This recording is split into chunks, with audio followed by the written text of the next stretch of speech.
bienvenue donc sur ce plateau de Bi Positive, aujourd'hui à Lyon. Et donc, je me présente, Christian Brodag, président de Construction 21, donc la plateforme et le média social de la construction et de la ville durable. Nous sommes tous réunis autour de ces questions de transition énergétique, de transition écologique, et tous conscients ici des enjeux à relever. Et ces enjeux, ils seront relevés collectivement et surtout avec des projets concrets, pratiques, mis en œuvre. Et donc, c'est l'objectif de cette table ronde, de vous présenter un certain nombre de projets qui ont été primés dans le cadre d'un des projets de Construction 21 que je présenterai après, qui sont les Green Solutions Awards, qui permettent au niveau national puis au niveau international de sélectionner les cas les plus représentatifs des innovations et des solutions qui s'offrent à nous pour le développement durable. Donc, je vais commencer par vous présenter donc les trois intervenants qui sont tous venus avec un bagage très fort, celui de leur projet qu'ils ont réalisé, qu'ils partageront avec vous. Donc, Michel Carrière. Oui, je suis adjoint au maire des Mureaux dans les Yvelines. Très bien, qui nous présentera un projet lié à un écoquartier. Geoffroy Ville. Effectivement, bonjour à tous, Geoffroy Ville, donc responsable commercial de la société Attaway. Je vous parlerai d'hydrogène. D'hydrogène, une station hydrogène. Et puis enfin, Carmen Munoz-Dormois. Oui, bonjour. Je suis directrice générale des Citelum, qui est une filiale d'EDF spécialisée dans les infrastructures urbaines, éclairage, sécurité, mobilité. Et je vais vous parler du projet d'éclairage intelligent de Copenhague. Très bien, je vous remercie. Alors, je vais tout de suite leur céder la parole. Juste avant, quelques éléments sur Construction 21. Donc, le pari de Construction 21, c'est celui d'identifier et de partager massivement les meilleures pratiques. C'est un média social, donc il y a à la fois des bases de données de réalisation, dont vous pouvez aller sur le site de Construction 21 et trouver de nombreux cas décrits de façon très précise, parce que ça permet effectivement que ceux qui voudraient s'en inspirer ou les dupliquer d'avoir des éléments factuels et aussi des contacts pour pouvoir s'approprier ces innovations. Donc, base de données d'innovation en matière de bâtiments, en matière d'écoquartier et en matière de fonctions et de services urbains. Donc, on est plutôt sur ces deux catégories, écoquartier aujourd'hui et donc services urbains. Nous avons aussi des réseaux sociaux, de la diffusion d'informations avec des partenariats avec la plupart des revues. Et puis, on a aussi une particularité, c'est que nous sommes présents dans 11 pays. C'est pas un détail. Donc, nous avons une vision mondiale, 11 pays principalement européens, mais aussi du Maghreb et aussi de la Chine. Le petit dernier, si j'ose dire, est un partenaire chinois. Et donc, les pratiques que l'on identifie sont aussi comparées au niveau international. Et donc, il y a vraiment une émulation internationale. Et d'ailleurs, les awards, donc ce prix qui a lieu chaque année, sont remis au niveau international lors de la COP. Nous étions à Katowice pour la COP 24, pour la remise de ces awards en marge de la réunion de l'Alliance mondiale pour le bâtiment. Donc, Construction 21 est vraiment un média global, mais local aussi, parce qu'on s'intéresse vraiment à ce qui se passe concrètement sur le terrain. Et donc, on va atterrir maintenant sur des terrains très pratiques, très concrets, et donc qui permettront de mieux comprendre. Vous avez donc cette vidéo sera diffusée par Construction 21 aussi, sur le site de Construction 21, et vous pouvez aussi, ces différents cas, en avoir la description beaucoup plus approfondie sur notre site. Voilà, donc cette introduction étant faite, donc nous avons choisi où les jurys ont choisi trois projets assez différents, mais qui sont tous un peu de la même nature, c'est-à-dire à la fois visent la performance environnementale et notamment vis-à-vis du climat, mais aussi une insertion sociale et je dirais des services au service de la population et dont la dimension sociale et économique est évidemment essentielle. Alors, on va commencer par vous, monsieur le maire, l'écoquartier Molière des Mureaux. Alors, présentez-nous brièvement les Mureaux et puis ce projet que vous avez porté vous-même. C'est vraiment un projet personnel, un engagement personnel, donc vous allez témoigner de tout cela. Je suis élu au développement durable. Rien ne se fait sans être porté fortement par les élus. Sinon, c'est pas la peine de faire. Première des choses, les Mureaux est à l'ouest de Paris. par la Seine à 95 km, par la route à un peu moins de la moitié. 32 700 habitants à ce jour. Le projet écoquartier, au départ, était simplement un projet en rue. Je dis simplement. Un projet en rue qui a démarré au début des années 2000, qui concernait un périmètre de 70 hectares, 15 000 habitants, donc quasiment la moitié de la population de la ville, et qui avait un intérêt, c'est que tout simplement nous avons travaillé dès le début sur les items du développement durable sans même se préoccuper du label écoquartier. C'est tout simplement en travaillant avec le ministère que venant visiter logiquement les opérations en cours, qu'il s'est aperçu que nous étions dans cette démarche-là et qu'effectivement en 2014 nous avons eu le label numéro 3, la phase 3 en 2014 et la phase 4 en 2017. Pourquoi remarquable? Il a une spécificité donc, c'est qu'il est en plein quartier, population socialement très classée et des quartiers un peu en déshérence. Sur les 70 hectares, l'espace public n'appartenait pas, était un espace public sur propriété foncière, très souvent des bailleurs. Donc il a fallu remettre de l'ordre très vite et nous avons retrouvé 25 hectares après un travail sur les limites et les fiches de l'eau. Très vite, ces 25 hectares, nous avons souhaité les investir de la même façon que les parcelles individuelles. Projet très adapté à l'environnement. Pourquoi? Parce qu'on s'est imposé aux autres, à nous, ce que nous faisions aux autres. L'infiltration de l'eau à la parcelle, le travail sur l'énergie, la mobilité, l'éclairage, enfin, des choses maintenant bien connues. Et d'emblée, dès une enquête publique loi sur l'eau en 2008, nous avons d'ailleurs eu une chance extraordinaire, c'est que nous avons eu un des deux hydrogéologues qui était favorable à l'infiltration. Tous ne le sont pas, hein. Donc c'était très intéressant. Ensuite, nous avons en même temps, nous avons cheminé, nous avons construit une chaufferie biomasse de 6 mégawatts quasiment. Et ça, c'était quelque chose d'important pour nous, à la fois de connecter l'ensemble des établissements publics, mais le plus de logements sociaux si possible. Il y avait déjà avant un réseau de chaleur ou vous l'avez créé? On a rassemblé 2 réseaux de chaleur qui fonctionnaient pas du tout à la biomasse. Et les rassemblant, ce réseau de chaleur maintenant irrigue d'ailleurs d'autres limites que l'écoquartier. C'est ça qui est intéressant. Et d'ailleurs même, nous sommes en train d'étudier pour construire une deuxième chaufferie biomasse qui prendrait d'autres établissements publics, que ce soit un ancien campus d'EDF, des établissements hospitaliers. Donc l'objectif étant effectivement, et on est à 72% de biomasse, ce qui est quand même intéressant et il fallait performer là-dedans. Ensuite, la question de l'eau nous est apparue extrêmement importante. Donc cette enquête loi sur l'eau, on a voulu s'imposer à nous-mêmes, c'est-à-dire que sur les 25 hectares d'espace public, nous avons infiltré.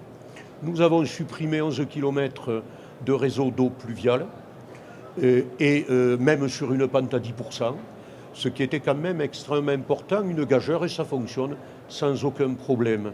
Nous avons construit 3 km de nous, fait ressurgir un rue, et nous comptons le prolonger ailleurs pour rejoindre la Seine. Donc, si vous voulez mieux, le travail sur l'îlot de chaleur, donc de le changer en îlot de fraîcheur, la question de la qualité de l'espace public, mais aussi l'appréciation de la température et d'y bien vivre. C'est pour ça que nous avons introduit immédiatement un parc de plus de 7 hectares. Je le trouve un peu minéralisé, mais il est très intéressant parce qu'on y apprécie justement toute la traversée des 5 quartiers. C'était auparavant 5 quartiers. Maintenant, on dit l'écoquartier. Donc tout ça s'est fondu.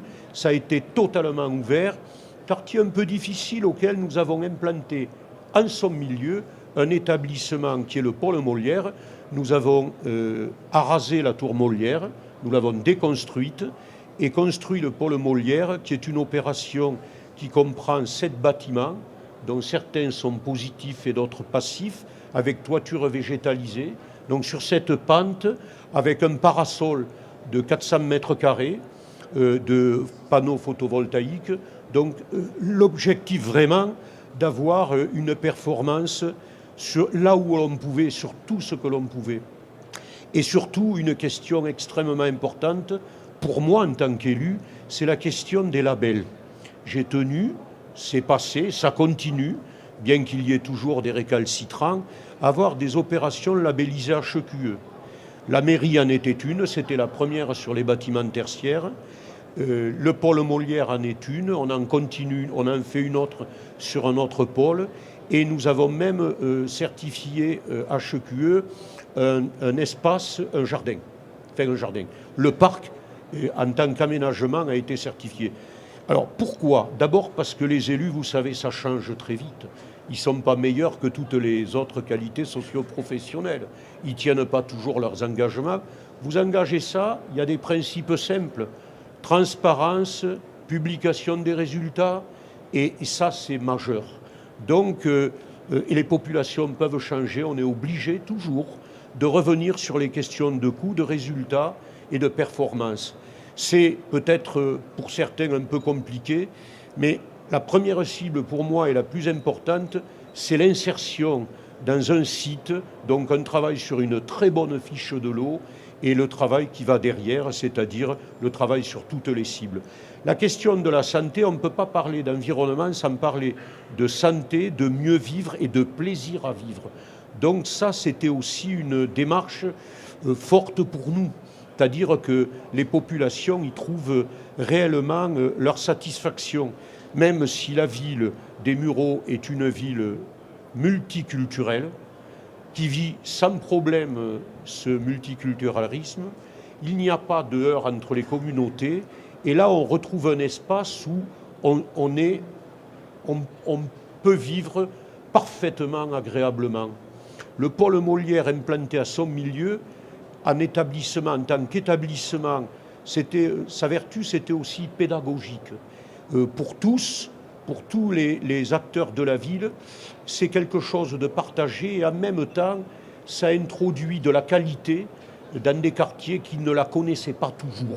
Et ça, c'était... Alors justement, pour la population, comment elle est associée à quelles étapes, comment elle a été intégrée dans ces projets? Parce que je vois qu'il y a différentes cibles. Et dans les images qu'on voyait aussi, il y a les jeunes là devant les tablettes, etc. Enfin, il y a de l'implication du public. Comment l'écoquartier, comment sa dynamique se fait aussi avec la population? Avec de la participation. Et puis, si vous voulez mieux, quand on a commencé le projet en rue, on a été obligé de beaucoup discuter et travailler avec les citoyens parce que quand vous démolissez grosso modo 1250 à 1300 logements, vous ne faites pas tabula rasa pour après reconstruire. Donc on déconstruit en même temps qu'on construit. C'est psychologiquement extrêmement important parce que décohabiter pour changer de logement dans lequel vous pouvez vivre des fois depuis des décennies, ça heurte, c'est pas facile. C'est un deuil, oui, c'est un deuil. C'est un deuil, oui, donc oui, on a travaillé sur ça. On a travaillé aussi sur la participation. C'était pas la fête, la déconstruction, mais c'était ouvert à tous et à tout le monde et très partagé. Donc le but, c'était de faire admettre et comprendre qu'on faisait quelque chose de mieux. Parce que ce qui a été démoli, quand ça a été construit, c'était un mieux-disant social. Seulement, avec le temps, le mieux-disant social, faute d'engagement, faute de temps, faute de présence, des fois après plusieurs réhabilitations, ce qui est quand même relativement triste, le résultat n'était pas terrible. Donc il a fallu mettre cette question de l'environnement nous est apparue extrêmement primordiale.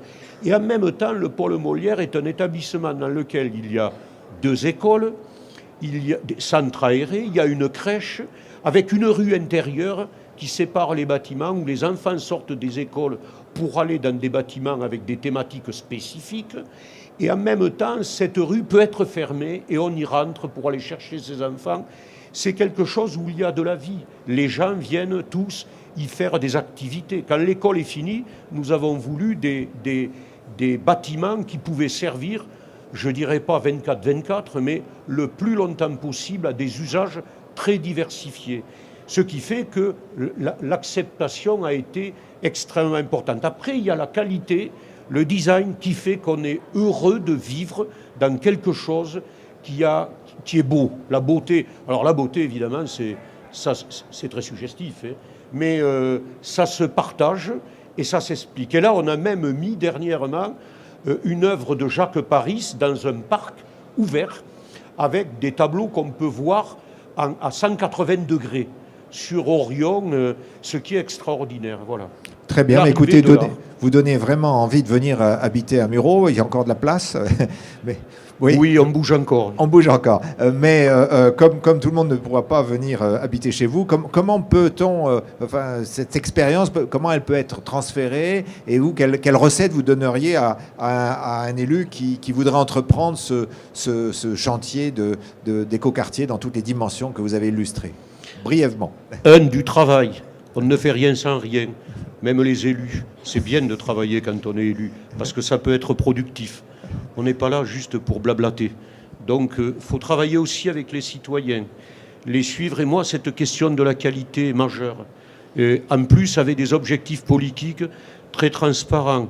La question de la Convention des maires, des 3x20 qu'on a signé avec l'Europe en 2010, est extrêmement importante. Se donner des objectifs, quels qu'ils soient, mais les défendre fortement et toujours aller le plus haut. Moi, je suis pour les labels, je suis pour les questions qui donnent à faire travailler à la fois les techniciens, mais ça, c'est pas un problème, ils y sont habitués. Et puis le travail en mode projet, en dissociant bien les choses, en travaillant à la fois verticalement, mais très horizontalement. Pour produire des résultats, il faut aussi avoir un travail vertical, des responsables et passer à tabac de contrebande de temps en temps. Très bien, écoutez, merci beaucoup de cette expérience. Donc on va passer à un tout autre sujet. Donc il s'agit d'un sujet plus technique, plus localisé, mais qui a des implications évidemment très larges. C'est la station de recharge donc hydrogène d'Ottaway. Donc Geoffroy Ville, présentez-nous votre projet. Effectivement, toujours en lien avec les collectivités quand même si c'est un sujet plus technique, c'est toujours en lien avec les collectivités. Pour introduire un petit peu le sujet et le projet, je vais vous parler un petit peu d'hydrogène. L'hydrogène ne provient pas de nulle part, c'est-à-dire qu'il faut le produire. Et pour produire cet hydrogène, aujourd'hui, de manière décarbonée, on vient l'extraire de la molécule d'eau. Donc la molécule d'eau, molécule simple, H2O, en faisant passer un courant électrique dans l'eau, on vient l'électrolyser, on vient casser cette molécule H2O en H2 hydrogène, O2 oxygène. On récupère l'hydrogène. Et donc cet hydrogène devient un vecteur énergétique. Donc c'est un moyen de stocker des énergies. Comme je vous l'ai dit, on le produit à partir d'eau et d'électricité. Et donc ce vecteur énergétique va permettre de connecter les marchés entre eux. L'hydrogène, on peut en faire plusieurs choses. C'est utilisé aujourd'hui dans l'industrie, dans les industries de process. Ça peut être réinjecté dans les réseaux de gaz naturel. C'est utilisé également en tant que carburant dans les véhicules. Aujourd'hui, il y a des voitures qui fonctionnent à l'hydrogène. Et donc nous, on se positionne aujourd'hui en tant que fabricant de stations hydrogène. Et on a un client qui est venu nous voir un jour, qui est le syndicat d'énergie du Morbihan, qui s'appelle Morbihan Énergie, qui est basé à Vannes, et qui dispose d'à peu près 4000 m² de bâtiments avec des panneaux solaires installés en toiture. Ils ont à peu près 120 kW crête. Ces 120 kW crête sont en partie autoconsommés grâce à des batteries. Ils ont également un système de gestion de l'énergie qui est installé dans le bâtiment. Et ils ont également deux micro-éoliennes qui fournissent quelques kilowatts de puissance. Sur leur site, ils ont également des véhicules électriques, donc des bornes de recharge électriques pour recharger ces véhicules. Et le président du syndicat d'énergie, qui est également un élu, qui est maire d'une collectivité locale, qui croit beaucoup en la transition énergétique, se disait, moi l'hydrogène, j'y crois beaucoup, c'est la deuxième étape. J'ai commencé par l'électrique batterie. Maintenant, la deuxième étape, ce que je veux développer, c'est l'hydrogène. Comment est-ce que vous, à Ottaway, vous pouvez nous aider? On a échangé, et on lui a dit, voilà, nous aujourd'hui, on fait des stations hydrogène qui produisent de l'hydrogène de manière locale à partir d'eau et d'électricité.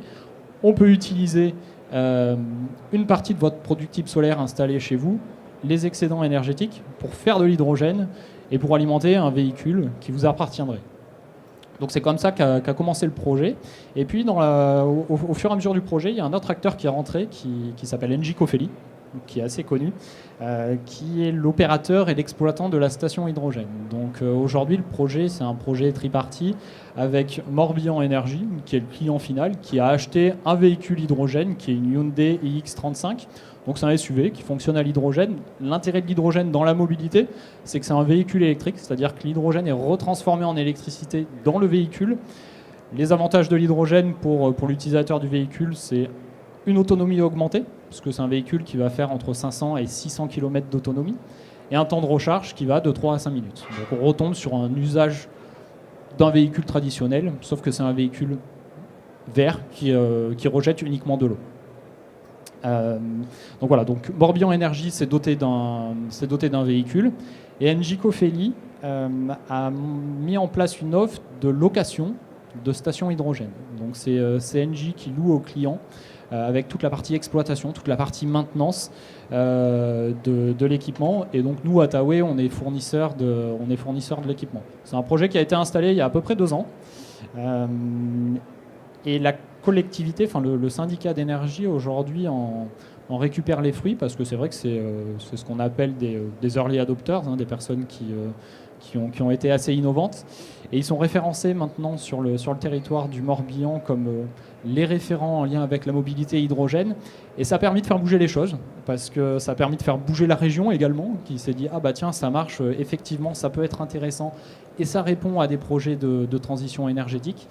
Et donc maintenant, ils vont installer une station hydrogène de beaucoup plus grande capacité pour accueillir des bus, des flottes de dizaines de véhicules, des flottes de taxis. Donc voilà, donc ça, d'un petit projet, ça a permis de développer une infrastructure hydrogène au niveau du territoire. Très bien, donc là on est vraiment dans la transformation de l'électricité en hydrogène, donc c'est un vecteur énergétique. Au niveau de la production d'électricité, donc on est quel pourcentage du réseau, et il y a de l'autoproduction, ou c'est un objectif Alors, effectivement, l'objectif à terme aujourd'hui, c'est en fait l'hydrogène. Pourquoi est-ce que ça se développe aujourd'hui? Ça se développe parce qu'on parle d'énergie renouvelable, et on a besoin de stocker ces énergies renouvelables qui sont intermittentes. Pour les stocker, l'hydrogène, c'est un vecteur de stockage donc, qui est une réponse à un stockage massif. Donc à terme, l'objectif, c'est d'être capable de produire de l'hydrogène uniquement à partir d'énergie renouvelable. Aujourd'hui, sur le projet de Morbihan Énergie, je dirais qu'il y en a à peu près 50% qui est produit de manière renouvelable, et les autres 50% qui sont un complément du réseau. Cependant, vous pouvez avoir aujourd'hui de l'énergie verte du réseau, ce qui est aussi un moyen d'intégrer des énergies renouvelables à l'échelle du réseau de manière massive.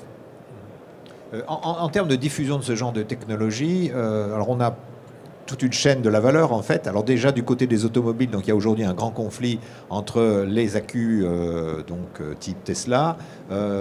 C'est Toyota, je crois, qui s'était positionné sur l'hydrogène. Enfin, il y a des conflits internationaux au niveau global pour quelle voie propre. Comment vous voyez ce débat? Est-ce qu'il y aura un partage? Est-ce qu'il y en aura un des deux qui gagnera sur l'autre?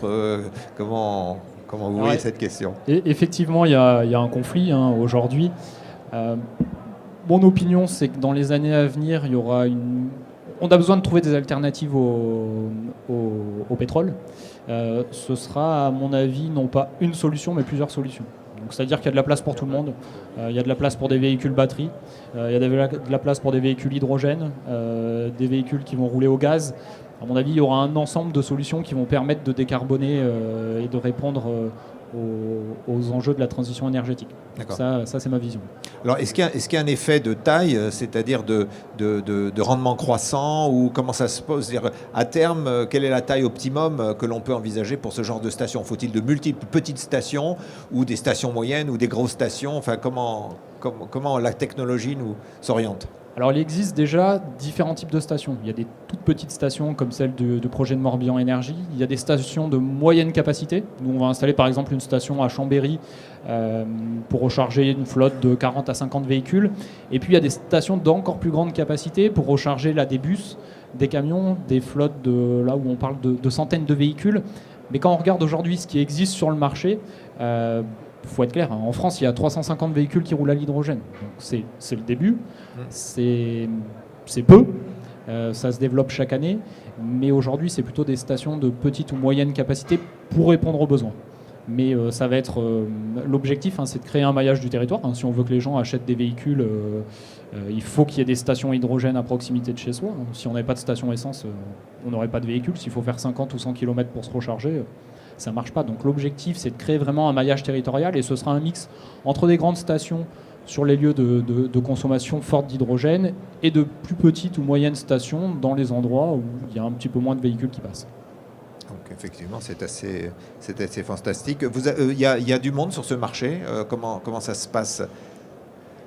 Alors, ça commence à bouger. Oui. Si vous m'avez posé la question il y a 2 ans, en France, vous aurez dit la mobilité hydrogène en France il y a 2 ans, il n'y a pas grand-chose. On a tous les acteurs de la filière en France. On n'a rien à envier aux autres pays qui sont peut-être un petit peu plus en avance. Je pense à l'Allemagne, je pense au Japon. On a vraiment tous les acteurs de la filière, on a toutes les technologies qui sont réunies en France pour créer un marché de l'hydrogène. Donc on n'est pas tant d'acteurs aujourd'hui, on a encore une petite filière clairement, mais on a toutes les compétences et on a toutes les technologies.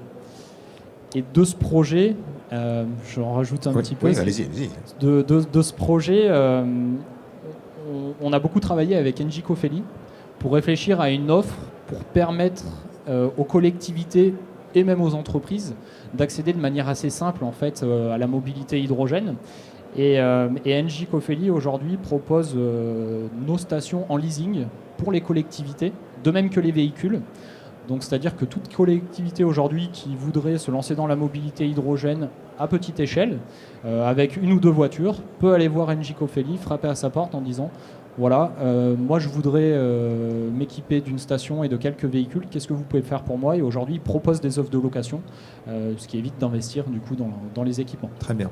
Et dans les véhicules aussi. Donc on est vraiment dans la location, l'économie de la fonctionnalité, on vend du service. Très bien, mais écoutez, ça fait aussi rêver. Donc, on est très heureux d'avoir primé. Donc, vous avez été lauréat France donc des awards, mais aussi donc deuxième Grand Prix au niveau international. Donc, j'espère que ça a donné aussi une visibilité internationale à cette initiative. À ce titre, on vous remercie parce que maintenant, c'est vrai que ça a fait parler de nous dans le monde du bâtiment, qui n'est pas notre métier de prédilection. C'est vrai, on est plutôt en lien avec l'énergie, mais étant donné que maintenant les bâtiments sont producteurs d'énergie, on vient nous voir en disant voilà, on a des énergies, on a des bâtiments qui produisent plus que ce qu'ils consomment, qu'est-ce que vous pouvez faire pour nous?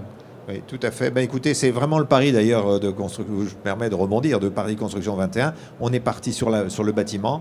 On est aux écoquartiers parce qu'il y a beaucoup de fonctions qui sont à la fois quartier et bâtiment. Enfin, il y a des interactions. Et puis avec les services urbains, donc l'énergie en fait partie. On n'a pas eu le temps de parler de déchets, mais il y a aussi un certain nombre de questions qui s'intègrent au niveau des territoires. Donc c'est notre pari, c'est de pouvoir représenter à la fois les différentes technologies et leurs interactions, parce que tout ceci se développe de façon systémique. Merci encore de votre présentation. Maintenant, je vais donner la parole donc à Carmen Munoz-Dormoy, donc directrice générale de Citélum. Oui. Alors, vous allez nous présenter donc l'éclairage intelligent à Copenhague. Alors, Oui. Pourquoi Copenhague? Copenhague, c'est pas anodin que les projets de Copenhague d'éclairage intelligent étaient primés, parce qu'en fait, Copenhague, pour tous ceux et celles qui la connaissent, c'est une ville qui est engagée depuis très longtemps et dans la transition écologique et puis dans la modification des comportements collectifs et individuels. Donc, c'est la première ville qui a pris un engagement de neutralité carbone pour très tôt, puisque c'est pour 2025. Et donc, ils ont une approche holistique, très globale et des impacts environnementaux de la ville. Déjà, la première fois que vous allez à Copenhague, vous êtes surpris de voir comment les mobilités douces sont complètement intégrées par tout le monde dans la ville. Donc, il y a des autoroutes à vélo et gare à celui qui ose mettre un pied sur une voie à vélo. C'est des vraies autoroutes, les vélos vont très vite et c'est le mode de transport standard. Il faut savoir qu'en hiver, quand il neige, parce qu'il neige pas très souvent, mais il neige, il déneige d'abord les voies à vélo, pour faciliter les transports douces, les mobilités douces, alors que les voies des voitures restent enneigées à la limite que les voitures restent dans un bouchon, ce n'est pas un problème, c'est les voies vélos qu'il faut dégager en priorité. C'est vraiment une preuve de priorité politique. Mais absolument, absolument, c'est complètement assumé. Et donc, en fait, c'est dans ces contextes-là où Copenhague voulait travailler sur tous les aspects, et notamment quand on est dans un vrai projet de neutralité carbone, au-delà de transformer les types d'énergie, il est évident que la réalisation d'économies d'énergie et l'efficacité énergétique sont quelque chose de clé. Alors, avant de rentrer dans le projet, Citellum, qui vous êtes et pourquoi vous avez été à Copenhague? Oui, donc Citellum, nous sommes une filiale d'EDF et nous travaillons sur les infrastructures urbaines dans les domaines de l'éclairage, dans les domaines de la sécurité et de la mobilité. Et nous avons aussi une approche numérique depuis plus de 15 ans avec une plateforme Smart City pour justement être en capacité de monitoriser tous les impacts des projets. Et donc en fait, Copenhague voulait travailler aussi sur l'éclairage parce que l'éclairage est une source d'économie très importante. Et c'était une des premières villes qui s'est dit, bon voilà, la LED atteint un niveau de maturité, permet de faire des économies substantielles sur l'éclairage. Donc on voudrait lancer un projet. Mais c'était une ville qui était échaudée parce que dans les passés, avait fait d'autres projets d'économie d'énergie avec d'autres solutions technologiques et à la fin ne retrouvait pas les économies dans la facture. Donc quelque part, dans ces projets, Copenhague voulait un contrat global de performance avec un opérateur qui se fasse taper sur les doigts si les économies n'étaient pas au rendez-vous. Donc, ce qu'on a fait, c'est la ville de Copenhague, c'est environ 36 000 points d'éclairage. Il s'agissait de rénover la moitié à LED, et notamment dans toute la partie centrale de la ville. Vous voyez les photos, c'est en plus des éclairages très particuliers, parce que c'est déjà le style de vie nordique avec les styles d'éclairage nordique. Et puis, c'est des éclairages qui sont suspendus au milieu de la rue. Donc, ce n'est pas les mêmes technologies que l'on trouve en France, par exemple, ou dans le sud de l'Europe. Et donc, en fait, tous ces luminaires ont été transformés à LED. Il a été mis un réseau de communication avec un pilotage des luminaires majoritairement en point par point pour pouvoir faire de la régulation d'intensité lumineuse. Et on a installé la plateforme intelligente Muse qui est gérée par l'une de nos filiales, par Cité Gestion. Et cette plateforme, l'exigence de Copenhague, c'est qu'en même temps qu'on l'utilise, nous, pour piloter nos activités et pour piloter les économies d'énergie, il voulait un accès en temps réel pour nous contrôler et pour s'assurer que les économies d'énergie étaient réelles. Donc, il regardait en temps réel les consommations et aussi la disponibilité de l'éclairage et les temps d'intervention. Donc, en fait, Copenhague voulait des résultats, un éclairage qui soit cohérent et compatible avec la culture de la région, et voulait du contrôle pour pouvoir s'assurer que ce n'était pas un projet sur lequel les économies d'énergie étaient promises mais jamais atteintes et qu'à la fin, ils auraient les résultats escomptés. Donc aujourd'hui, avec 50% du parc qui a été rénové, on a atteint 55% d'économies d'énergie et sur l'ensemble de la ville. Ça représente 2,5 millions d'euros par an d'économie. Et en fait, c'est 3200 tonnes de CO2 qui sont aussi économisées par an. Donc, 3200 tonnes de CO2, pour ceux qui ne sont pas experts, ça ne veut pas nécessairement dire grand-chose. Et, quelque part, si on les transforme en appartements de taille moyenne, ça reviendrait à environ 4600 appartements de taille moyenne, la consommation annuelle. Et puis, si on raisonne à un arbre, CO2 consommé par un arbre dans sa durée de vie, donc en fait, on peut considérer qu'un arbre dans une zone humide consomme 1 tonne pendant sa durée de vie. Donc en fait, c'est l'équivalent des 3200 arbres pendant toute leur vie par an de consommation épargnée. Donc en fait, voilà, Copenhague, très satisfait des résultats, très satisfait de pouvoir contrôler qu'ils sont réels, et puis une ville qui va sans doute atteindre ses objectifs de neutralité carbone beaucoup plus vite que toutes les autres villes dans le monde. Très bien, donc vous avez le service d'éclairage. Quelles sont les modalités économiques? C'est une location, c'est une prestation de service par résultat. Enfin, comment Oui, c'est un contrat global de performance dans lequel en fait on a. Qui investit Là, l'investissement a été fait par la ville, donc c'est l'équivalent. Si on raisonne France, donc c'est un crème. Oui. Style français, donc avec des investissements qui sont faits par la ville, qui ont été finalisés en 2017 pour la rénovation de la moitié du parc d'éclairage. Et puis ensuite, il y a un contrat de maintenance avec des KPI, c'est-à-dire des engagements de résultats qui sont très stricts et avec des pénalités très fortes qui sont associés si ces engagements ne sont pas respectés.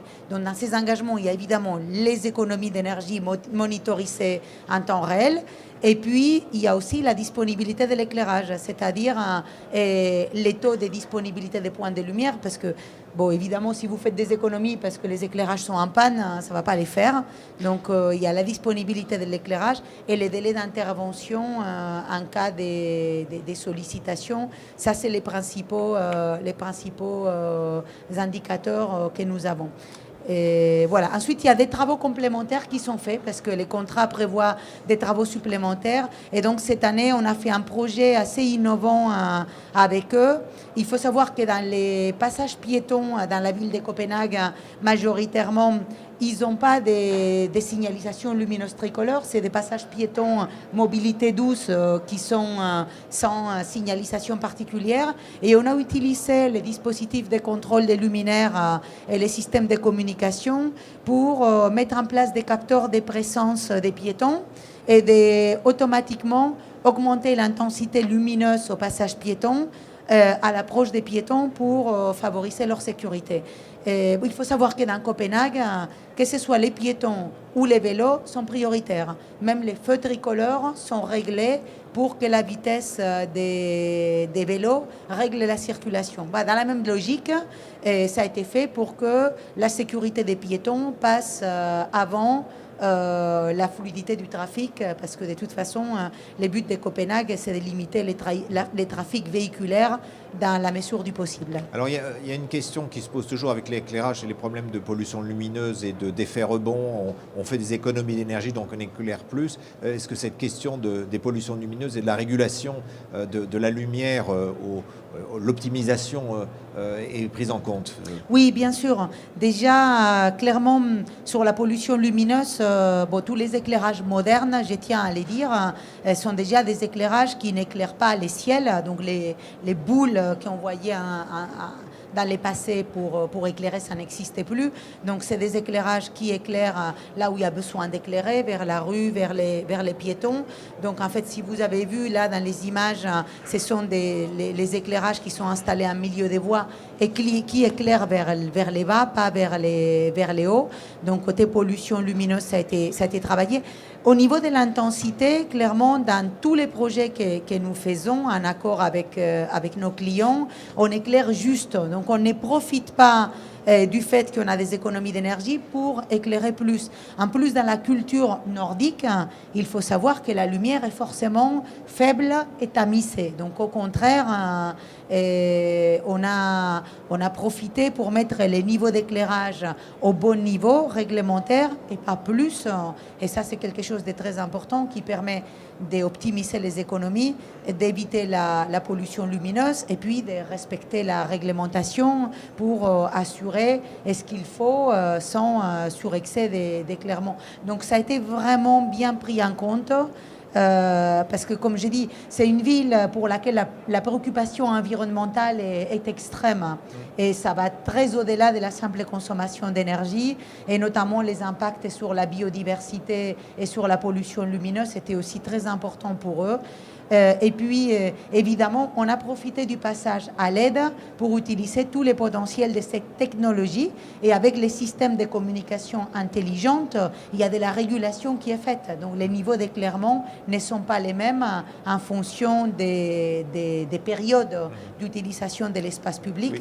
Oui. Donc, par rapport à des villes qui auraient utilisé les LED, parce que cette technologie, elle est, je dirais pas banale, mais enfin, c'est largement diffusé, vous apportez quoi en termes de service et en termes de performance par rapport aux standards, le fait de toutes ces régulations? Est-ce que vous avez une idée des gains de productivité par rapport vraiment à votre approche globale? Oui, en fait, vous pouvez faire des simples changements à LED.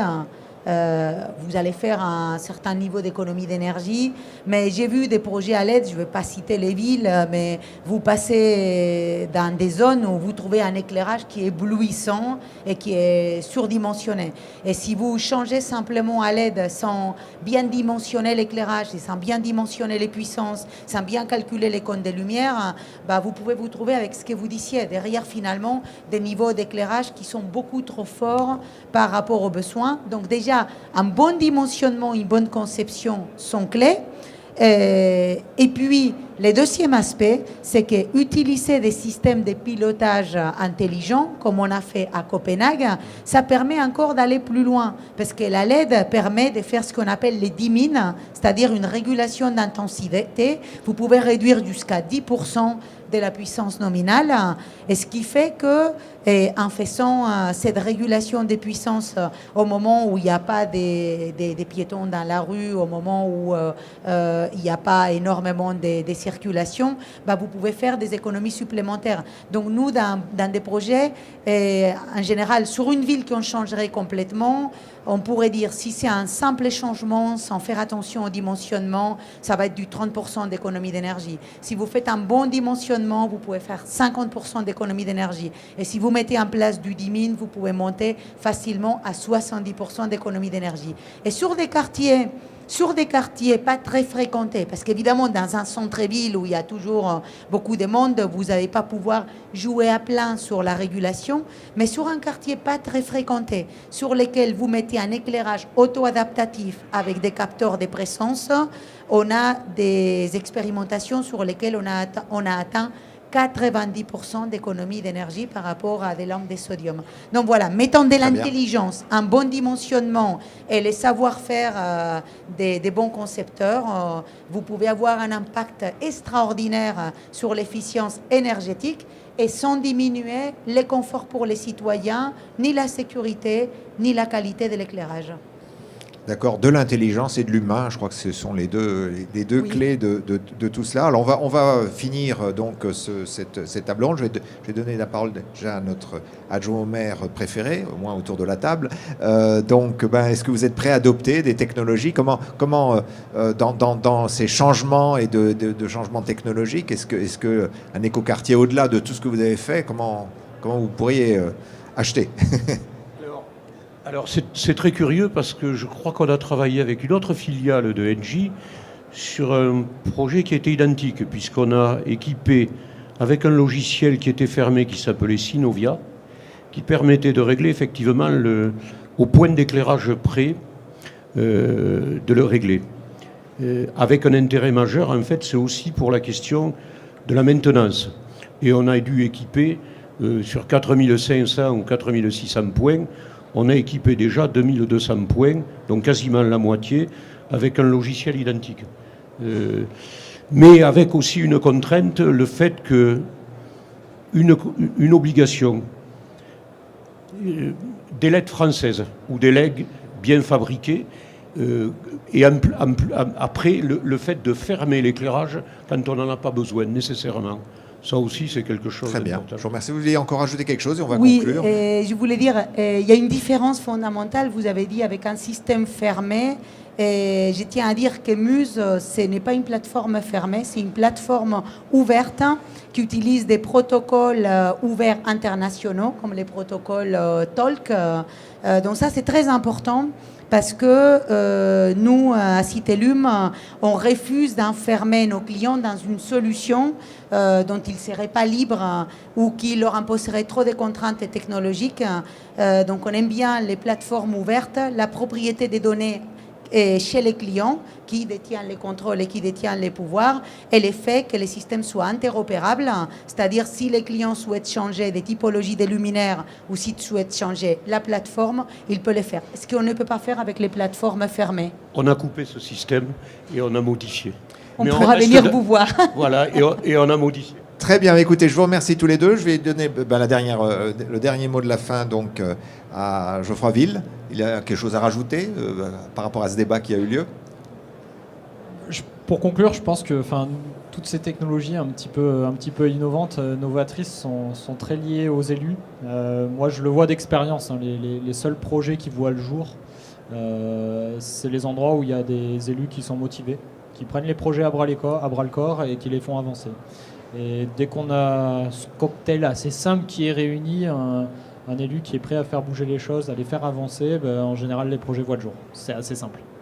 Très bien. Alors quand on est dans une ambiance générale où il y a à la fois des critiques des élus et des entreprises, peut-être que nous pourrons montrer que grâce à des solutions pratiques concrètes, on arrive à réconcilier le citoyen avec à la fois l'entreprise qui offre les solutions et les élus qui les pilotent. Et je crois que c'est par l'exemple que l'on peut peut-être montrer que certaines idéologies ou certains débats devraient s'ancrer sur le concret, et à ce moment-là, beaucoup de problèmes seraient évités. Écoutez, je vous remercie vraiment de votre participation, je vous remercie de votre engagement, parce que toutes ces innovations, c'est un engagement toujours personnel, à la fois des organisations et des individus. Donc, merci de votre engagement. On a été très heureux, Construction 21, d'identifier vos expériences, de les faire connaître au niveau national et international.